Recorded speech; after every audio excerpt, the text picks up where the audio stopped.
What's up my people, ndizera yuko mumeze fresh guys. Ngiye kwereka uko na creatinze ino effect ya hologram muri Premiere Pro. Ahangaha n'ubundi nta plugin turaza gukoresha guys. Icyo usabwa nuko ushutinga clip bitewe na hologram ugiye gukora, and then ukaza no gukora screen recording either ni ya machine cyangwa se ni ya telefone, and then ukayi recording ugendeye kuri ya clip uba washutinze mbere. So guys, ahangaha hari clips ebyiri mfite, that's why ngiye kwereka uko na creatinze my own hologram. Okay, so reka dusimbukire muri Premiere Pro turebe uko bimeze. So guys, icyo nabanje gukora, nabanje gushutinga ino clip.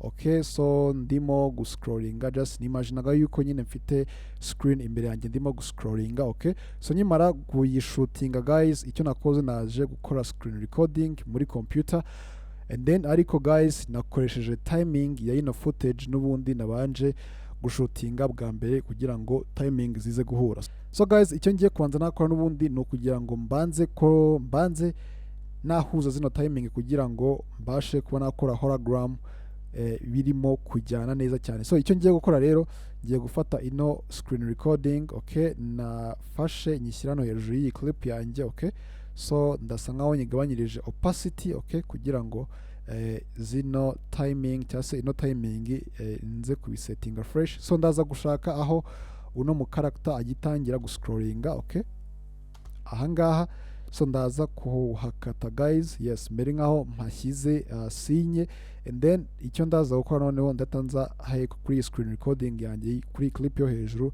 inze gushaka n'ubundi aho ya scrolling ya mbere yatangiriye guys, na ahangaha.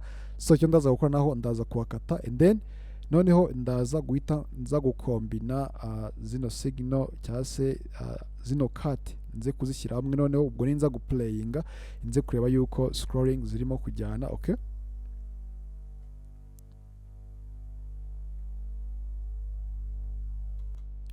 and then guys, hano harabura akantu gatoya, that's why ngomba kubyegeza imbere gato gutya. Let me check. Okay, ahangaha guys urabona yuko scrolling birimo kujyana neza cyane nta ribi. Okay, so then noneho icyo ngiye gukora guys, so then ndatanza ku extending nk'ibisanzwe gutya. Okay, kuko already timing namaze kuyisettinga neza nta kibazo. Okay, noneho mbe mfite clips ebyiri. Okay, iyo hasi niyo hejuru, and then icyo ndaza gukora guys, ndatanza hano kuri project panel, inza hano kuri double errors, inza hano kuri effect, noneho nze gushaka effect yitwa basic 3D. Okay, niyi ngiyi niyo ndaza guterura nkaza gushyira hano kuri iyi hola yanjye cyangwa se kuri screen na recordinze muri computer. Okay, and then ndatanza hano muri effect control, noneho inze kuyi rotatinga muri ubu buryo gutya guys, kugira ngo inze kuyirotatinga in this way, inze kuyishyira imbere y'uyu mu character. Okay, and then ndaza no kuyitiltinga gutya guys. Ushobora kuyitiltinga kamera nkaho iri kureba hejuru cyangwa se iri kureba hasi, still ushobora kubikora bitewe n'uburyo washutinze clip yawe, ariko ngiye ndaza kwishyiraho muri ubu buryo kugira ngo yes abone yuko n'ubundi yariri imbere y'uyu mu character. So guys, and then iyo umaje no kuyirotatinga neza muri ubu buryo, so icyo ukora ndaza no kuri opacity, nyongera opacity byibuze ize kugaragaramo gake guys. Wirinda yuko n'ubundi opacity yawe ishyira 100% kugira ngo itaza guhisha mu character wawe, ariko ugomba kumanura opacity kugira ngo byibuze ize kuba transparent. Okay, imere ngaho ari ikirahuri, and then so nyimara kwadingaho ino 3D basic, so ndaza kwadingaho indi effect yitwa color RGB.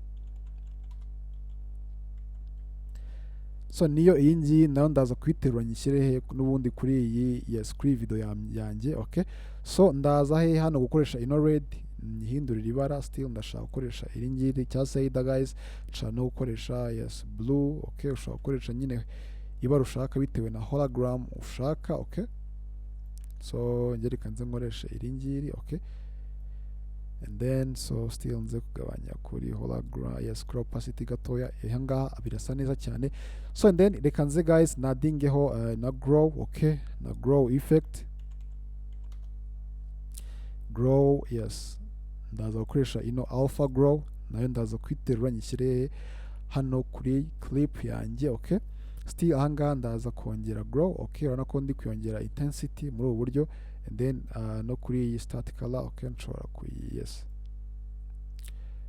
kuyigabanya kuyongera gutya, and then guys ndaza guhitamo white, okay, iri mixed with n'iri bara, okay, that's why ngo ndaza guhitamo iri ngiri, okay, kimwe na hano kuri end color, okay, niko ndaza kubikora.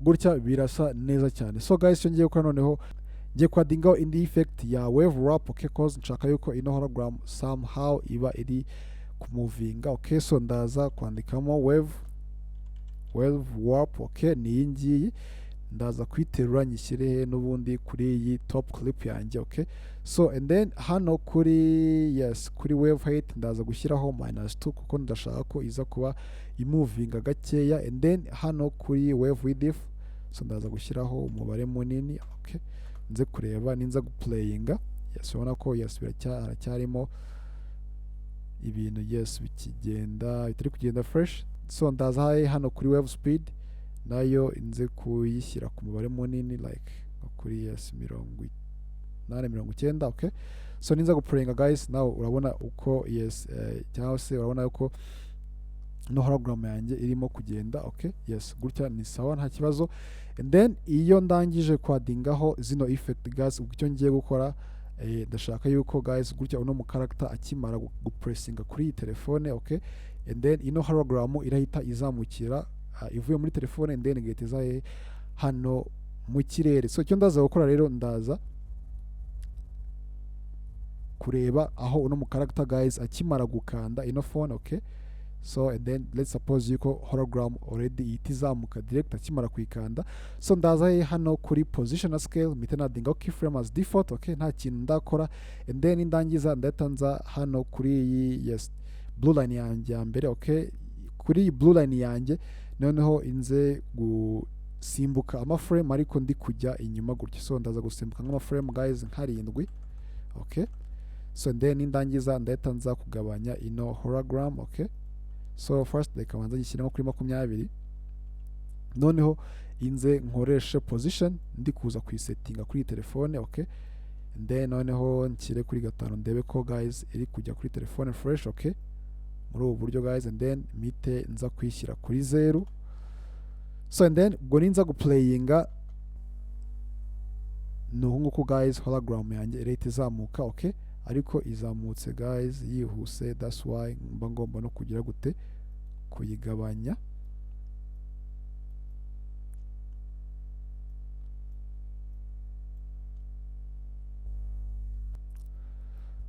okay.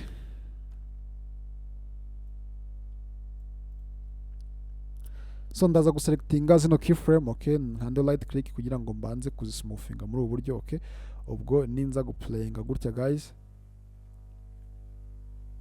urabona yuko guys direct hologram yanjye ihita izamuka nta ribi. So icyo ndaza gukora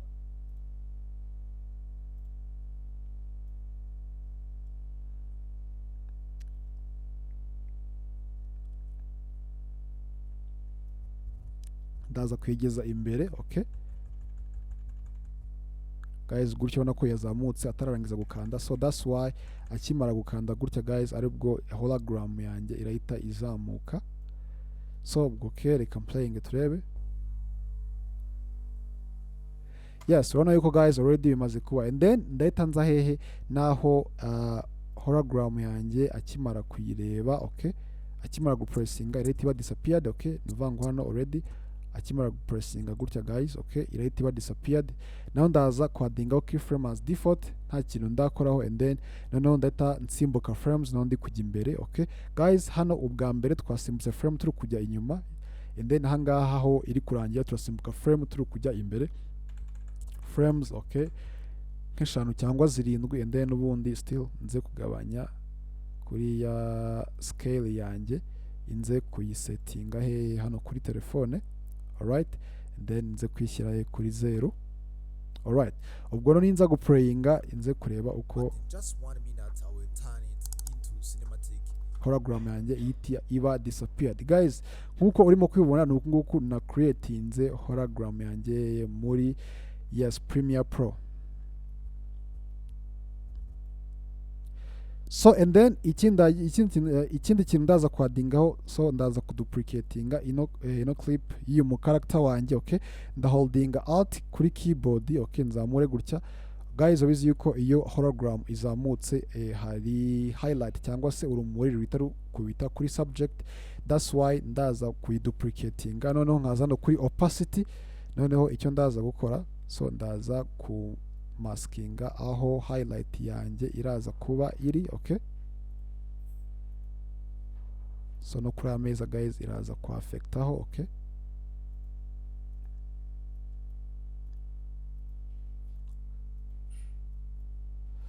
gutya and then so nindangiza ndaza kongera bright gutya guys. Okay, noneho inze no gufedaringa ya mask yanjye. Okay, muri ubu buryo.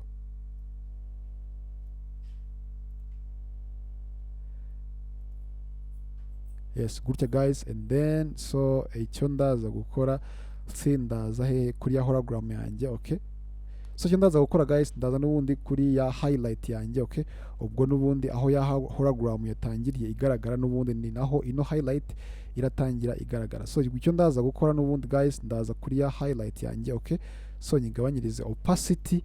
So noneho first inze gushaka aho agitangira gukanda. Okay, so guys hano agitangira gukanda hologram itangiye kuzamuka, data nza kwadingaho opacity and then so nsimbuke frame ndi kujya imbere. Hologram ikimara kuba displayed, data nzamura ya light yanjye. Okay, so ninza guplayinga guys turebe uko bira bimeze. Hano yuko guys na light ihita facinga ku mu character, same as nahangaha nijya kurangira, ubwo na light iraza kuba iri disappeared. Okay, so ndatanza kwadingaho keyframe hano and then hologram niba disappeared. Okay, naho ahangaha inze guhita ngabanya ino light. So ubwo ninza guplayinga guys nuko nguko, then it's flat right now, but in just 1 minute I will turn it into cinematic. Guys, yes, nuko nguko na creatinze hologram. Izi effect zose twakoresheje ziri required muri Premiere Pro, zose wazikoresha nta kibazo.